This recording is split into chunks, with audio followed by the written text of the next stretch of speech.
사랑하는 성도 여러분, 안녕하십니까? 오늘은 수요일 저녁 예배를 드리는 날입니다. 사회적 거리 두기를 우리가 더 많이 실천하면 그만큼 코로나 바이러스를 빨리 종식될 수 있다는 이야기를 많이 하고 있습니다. 절대적으로 공감합니다. 그래서 저희 교회는 수요일 저녁 예배를 예배당에서 모이지 않고 이렇게 영상으로 대체하게 되었습니다. 이번 주일 예배도 예배 의원들과 함께 예배를 드리되 실시간 영상으로 제공하겠습니다. 그러나 교회당에 오시고 싶어하는 마음을 간절히 담은 분들이 있기 때문에 이런 분들을 막을 수가 없습니다. 그래서 오시는 분들은 카톡방에 올려드린 유의사항을 잘 유의하셔서 예배에 참석하시기를 바랍니다. 오늘 수요일 저녁 예배입니다. 오늘 저는 여러분들과 함께 하박국 말씀을 6주간에 걸쳐서 말씀을 드리려고 합니다. 3장밖에 안 되는 짧은 말씀이지만 이 말씀을 통해서 6번에 걸쳐서 여러분과 함께 깊은 말씀을 나누도록 하겠습니다. 하박국 3장, 하박국 1장, 2장, 3장에는 고통스러운 이 현실 속에서 우리가 어떻게 해야 되는가 하는 말씀을 담아두고 있습니다. 하박국 말씀을 통해서 우리가 지금 겪고 있는 이 고통의 현장에서 어떻게 이런 상황을 돌파해야 될 것인가? 우리 그리스도인들의 자세는 무엇인가? 하나님께서 주시는 메시지를 같이 받도록 하겠습니다. 하박국 1장 1절 말씀은 이렇게 말씀합니다. 대언자 하박국이 본 엄중한 부담이라 라고 했습니다. 하박국은 엄중한 무거운 부담이 있었습니다. 짐이 있었습니다. 하박국이 처한 그 시대가 어떤 시대이길래 하박국은 엄중한 부담을 안고 이 말씀을 기록했을까요? 제가 이 말씀을 공부하기 위해서 이 말씀을 더욱더 깊이 공부하고 여러분이 알기 쉽게 이해시켜 드리기 위해서 어빙·젠센 시리즈 성경 도표를 사용하도록 하겠습니다. 어빙·젠센 도표를 사용하기 전에 하박국 선지자라고 부르지 않고 하박국 대언자라고 부릅니다. 오늘 1장 1절 말씀 킹제임스 흠정역 성경에는 대언자 하박국이라고 되어 있습니다. 우리가 전에 썼던 개역 성경에는 선지자라고 되어 있는데 왜 대언자라고 하는가? 이거부터 이해가 돼야 여기 대언이라는 말씀을 이해할 수가 있습니다. 대언자 하박국이라고 했는데 왜 대언이라고 합니까? 어빙·젠센이라고 하는 성경학자가 어빙·젠센의 성경 연구 유다의 초선지서라는 책에서 보면은 이렇게 이야기를 했습니다. 번역자가 선지자라고 번역을 했기 때문에 실제로 어빙·젠센이 이야기하려고 하는 것은 선지자라는 말이 아니라 대언자라는 말이었습니다. 왜 그러냐면 그분이 쓴 서문에 보면은 그것을 확실히 알 수가 있습니다. 제1과 유다의 소선지서 배경이라는 제목에서 번역 제목은 이렇다 하더라도 어빙·젠센이 뭐라고 하는지를 잘 보시기 바랍니다. 대언자의 사역에서 이렇게 말했습니다. 번역된 그대로 보겠습니다. 그들의 책들을 공부하기 전에 하나님의 대언자들로서, 여기 하나님의 대언자들로서라는 말을 썼죠. 그들의 책들을 공부하기 전에 하나님의 대언자들로서 그분의 백성을 향해 사역했던 구약 선지자들의 배경에 대해 배워두면 큰 도움이 될 것이다. 그러니까 어빙·젠센은 대언자라는 말을 썼는데 번역을 했던 사람은 계속 선지자로 번역을 했습니다. 다음의 내용을 보면 더욱더 이분이 어빙·젠센이 대언자라고 해야 되는데 번역자가 선지자라고 했구나 라는 것을 알 수가 있습니다. 사사와 선지자, 왕의 직분들은 모두 이스라엘에 있어서 중요한 위치를 차지하고 있었다. 이들 중 하나인 선지자직의 독특한 직능들에 관해 생각해 보도록 하자. 선지자란 말은 성경에서 매우 중요한 단어인데 이는 그것이 하나님의 사람들에 대한 몇 가지 공식적인 명칭들 중 하나이기 때문이다. 이 말은 여러 가지 형태로 성경에 660회 이상 나타나는데 그 3분의 2는 구약에서 나온다. 예언하다라는 용어에 대해서 이야기를 하네요. 예언하다. 구약 선지자들의 우선적인 직무는 장래의 일에 대한 예고가 아니라 하나님께서 그 선지자들에게 계시하신 하나님의 뜻을 공포하는 일이었다. 아초는 예언하다, 프라포시라는 단어에 대해 다음과 같이 말한다. 히브리 단어로는 닛바인데 그 어원에 대해서 많은 논란이 일고 있다. 그러나 가장 적절한 설명은 그 어근을 소환하다, 발표하다, 부르다 등의 뜻을 가진 아카드어의 동사 나부에 연관시키는 듯하다. 따라서 니빠라는 동사는 하나님의 메시지를 선포하는 사자로서 부르심을 받거나 지명된 사람을 가리키는 말임에 분명하다. 이 동사로부터 부르심을 받은 자인 선지자를 일컫는 특정적인 단어 나비가 파생된다. 이 해석에 따르면 선지자는 하늘의 법정으로부터 내려온 사자로서 하나님의 메시지를 사람에게 선포하도록 하나님께 부르심을 받은 자였다. 여기까지가 이제 어빙 젠슨이 써놓은 책에 나와 있는 글입니다. 뭐라고 이야기를 했습니까? 하나님의 법정으로부터 내려온 사자로서 하나님의 메시지를 사람에게 선포하도록 하나님께 부르심을 받은 자라고 하는 겁니다. 그러니까 이 말은 선지자가 아니라는 말이죠. 미리 어떤 것을 미리 볼 줄 아는 또 예견하는 예언자가 아니라 대언자라는 말입니다. 대언자. 하나님의 법정으로부터 내려온 사자로서 하나님의 메시지를 사람에게 선포하도록 하나님의 부르심을 받은 자. 예언자, 선지자라는 말이 아니라 대언자라는 말입니다. 우리가 성도님들이 성경을 읽으면서 성경을 풀려고 하면 성경 번역 시에 중요한 용어들을 반드시 일관성 있게 번역해서 용어 색인, 콘코던스, 용어 색인이 되게 해야 합니다.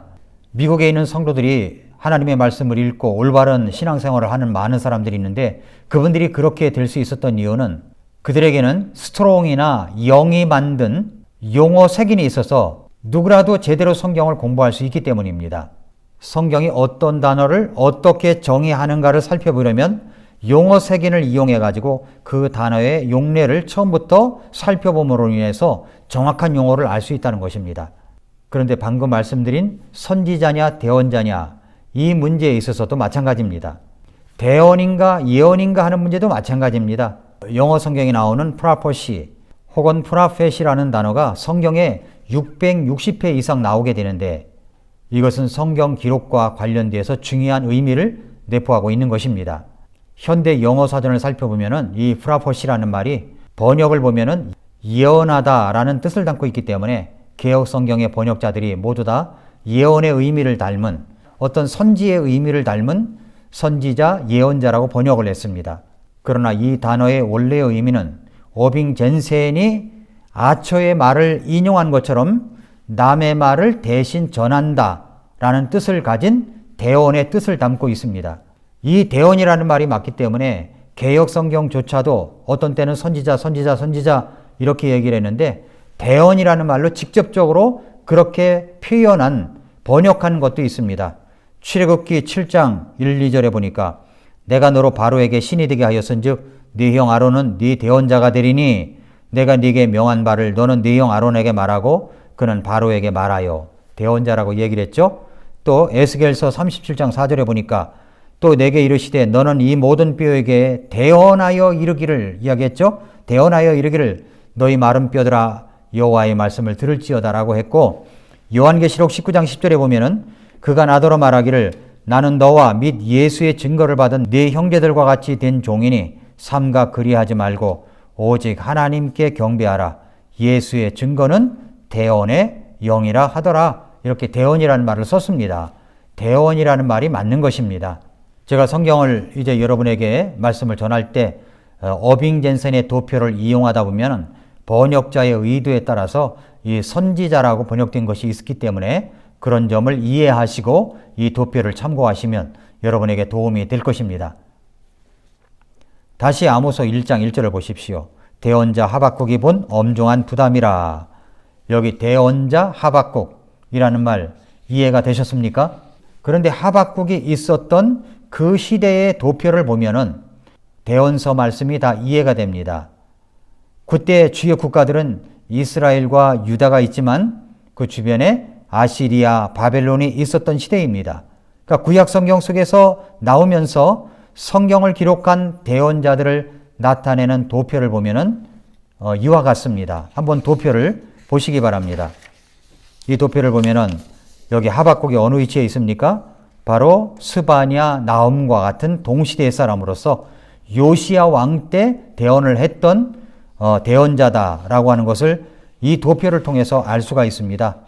그뿐만이 아닙니다. 다음 도표를 보시면 하박국서의 기록의 세 가지 추정 연대를 볼 수가 있습니다.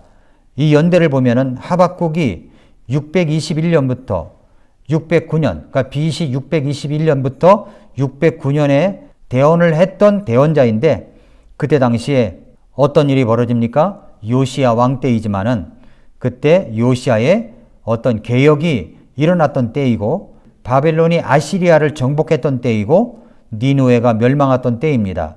그리고 여호야긴 시드기야를 거쳐서 이때 시대에 유다라고 하는 이스라엘이 멸망한 그 시대의 도표를 이야기하고 있습니다.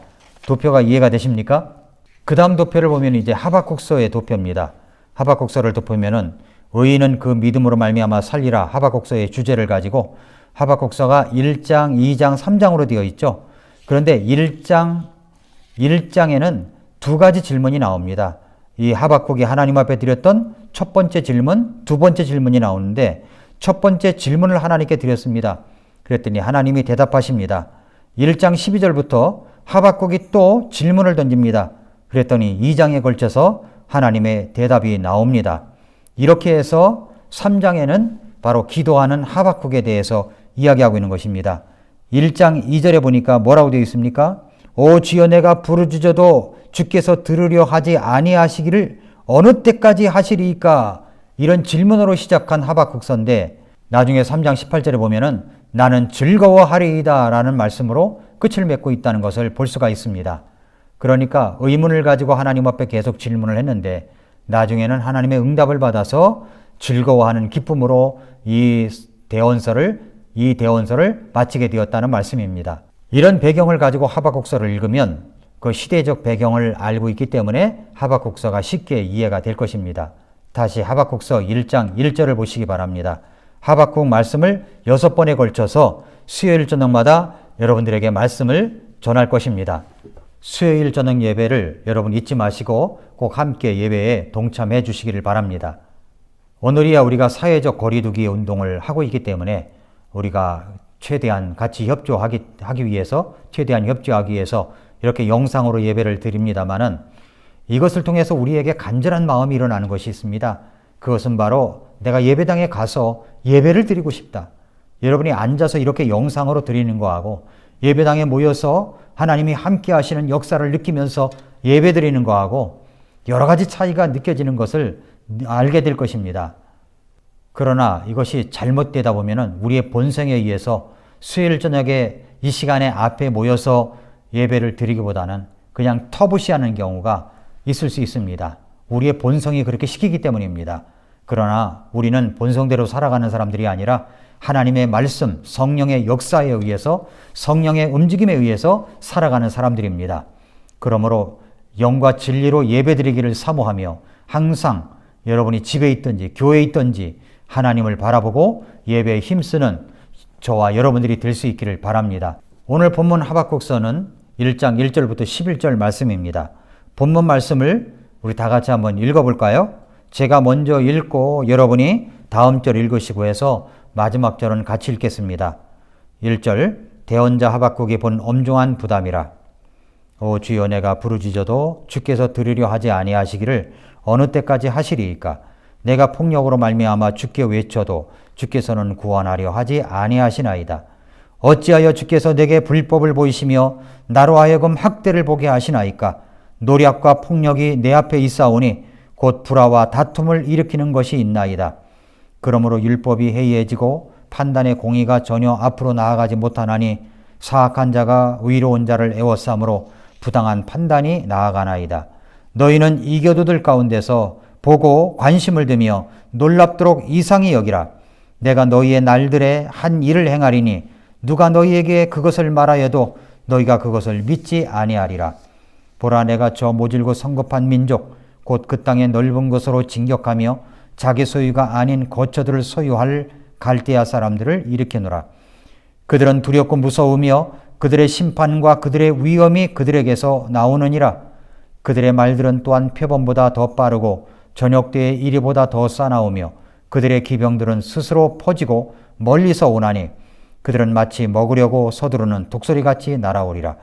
그들은 다 폭력을 행사하러 오는데 그들의 얼굴은 동풍처럼 먹어치울 태세를 취하고 그들은 모래를 모으듯 포로된 자들을 모으며 또 왕들을 비웃고 통치자들을 조롱하며 모든 강한 요새를 비웃으리니 그들이 흙을 쌓아 그것을 취하리라. 그때 그의 생각이 변하매 그가 이것 즉 자기의 능력을 자기 신에게로 돌리며 정도를 지나쳐 죄를 지으리라. 자, 여기까지 읽었습니다. 하박국은 하나님께 질문하고 대답을 듣고 질문하고 대답을 듣습니다. 그것이 1장, 2장에 걸쳐서 이야기하고 있다고 말씀을 드렸죠. 도표를 보면 여러분이 쉽게 이해할 수가 있습니다. 이 말씀에서 오늘 본문이 1장 1절부터 11절까지인데 이 본문 말씀에서 하나님께서 우리에게 주시는 메시지는 무엇일까요? 첫 번째는 엄중한 부담의 이야기입니다. 1장 1절 대언자 하박국이 본 엄중한 부담이라. 이 부담이 있었다는 이야기입니다. 짐이 있었다는 거죠. 이 부담이라는 말이 영어 성경에는 burden이라고 되어 있는데 바로 부담, 짐, 어떤 책임과 의무에서의 짐을 이야기하고 있습니다. 하박국이 가지고 있었던 부담이 무엇입니까? 우리도 부담스럽다라고 생각될 때가 있지 않습니까? 짐이 된다고 생각될 때가 있지 않습니까? 이 짐이라는 말은, 부담이라는 말은 두 가지로 이야기합니다. 개인적인 부담이 있을 수가 있고 또한 여러 가지 어떤 공적인 책임에 의한 부담을 이야기할 때가 있습니다. 예를 들자면 욥기서는 욥이 개인적인 부담을 가지고 하나님과 대화를 나누며 썼던 하나님의 말씀입니다. 그러나 하박국서는 하박국이 국가적인 재난과 국가적인 어려움의 문제를 가지고 하나님 앞에 그 부담을 지고 하나님 앞에 나아가서 하나님께 말씀드린 내용입니다. 사람마다 부담을 가지고 살아갑니다. 가정에 대한 부담이 있고요. 자식에 대한 부담이 있고요.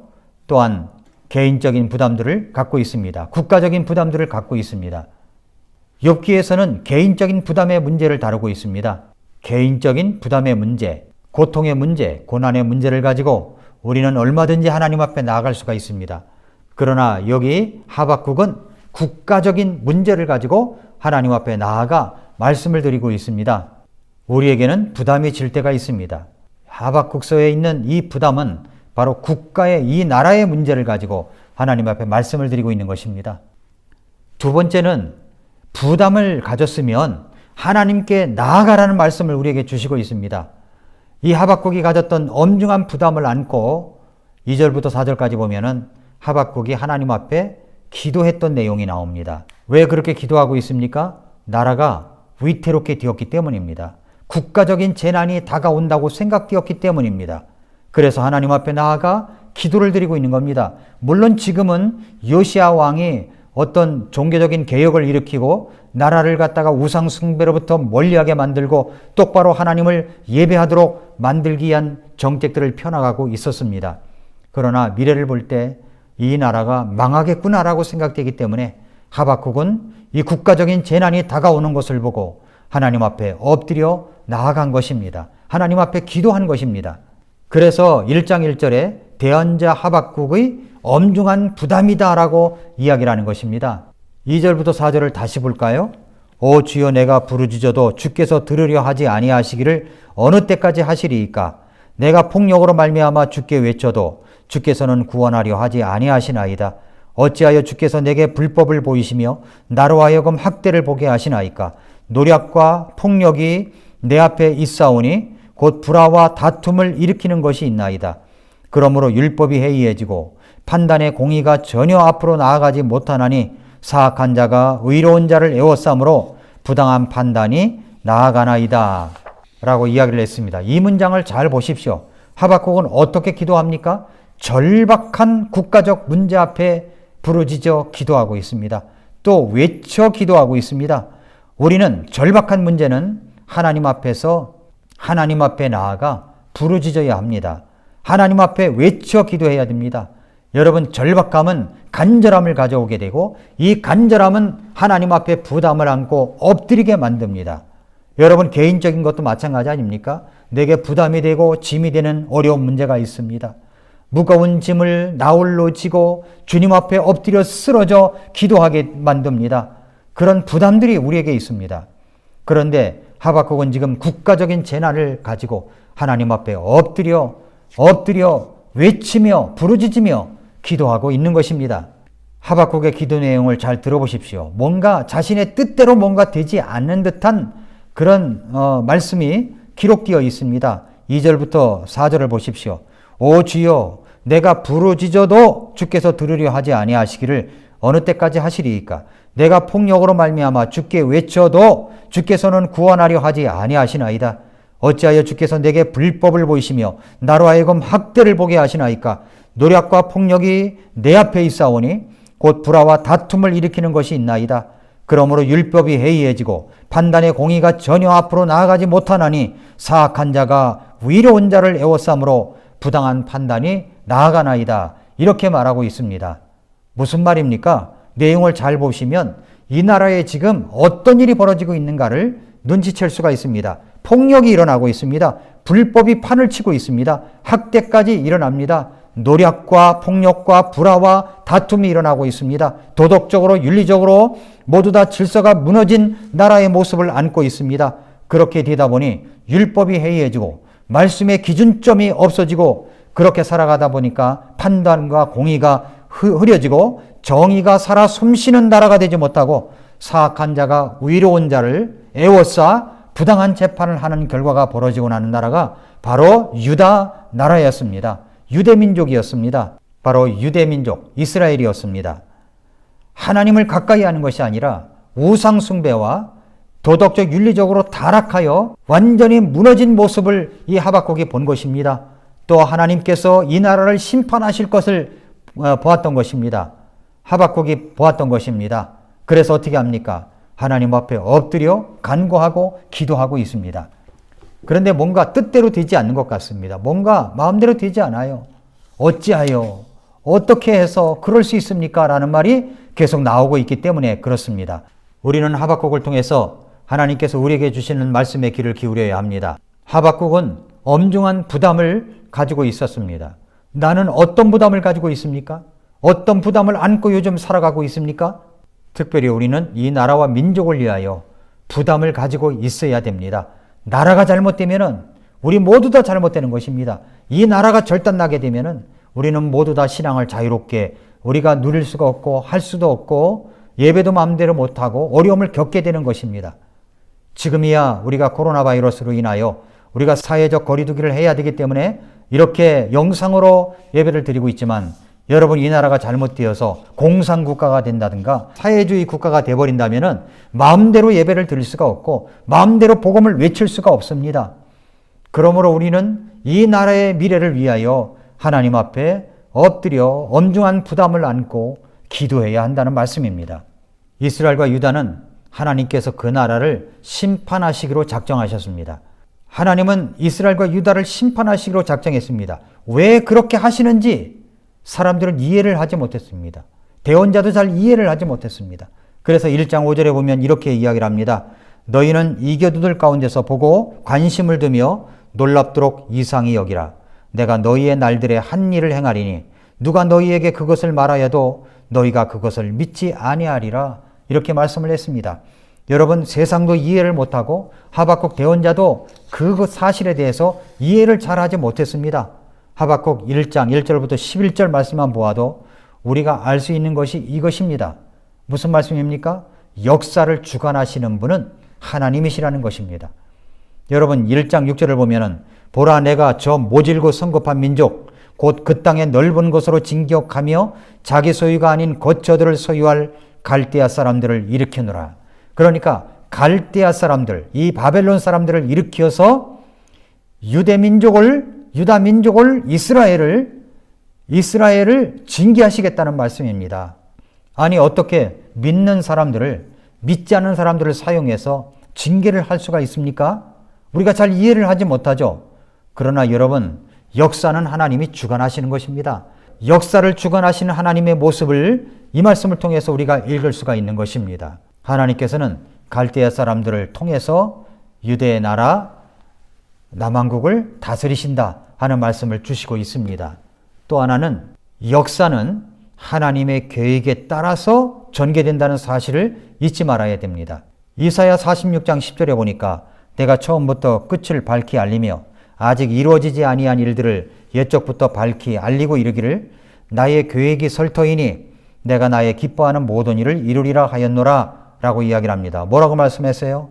여기에 처음부터 끝을 밝히 알리며 아직 이루어지지 아니한 일들을 옛적부터 밝히 알리고 이르기를 나의 계획이 선다. 하나님의 계획이 이루어진다. 이 말씀을 말씀하시고 있습니다. 그러니까 역사는 하나님이 전개해 나가시는 것입니다.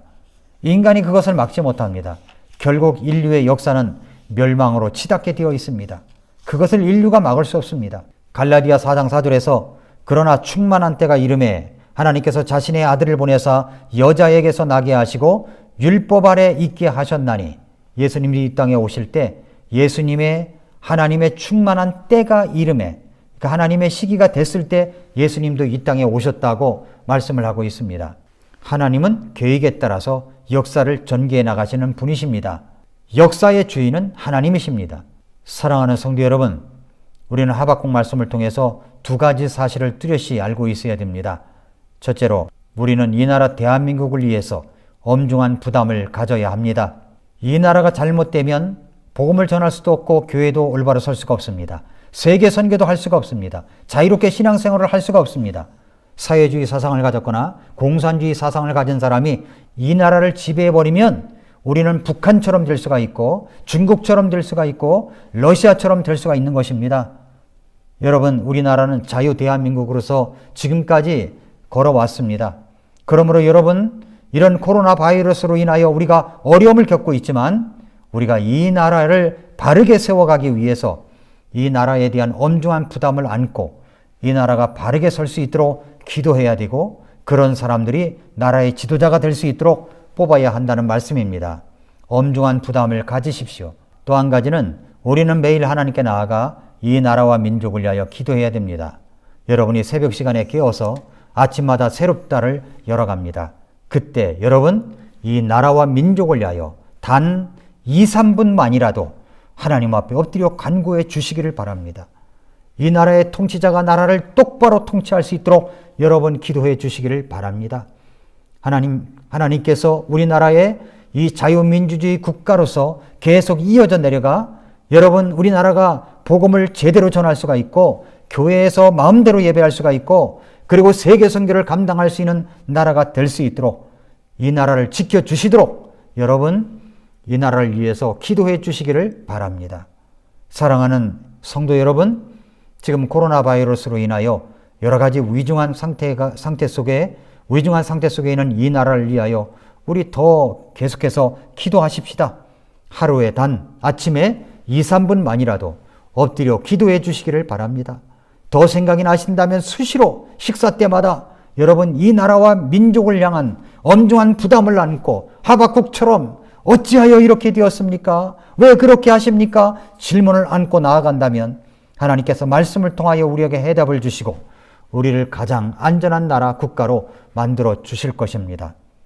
하박국 대언자를 통하여 우리에게 주시는 말씀을 기억하시고 언제나 믿음으로 승리하는 성도 여러분들이 되시기를 바랍니다.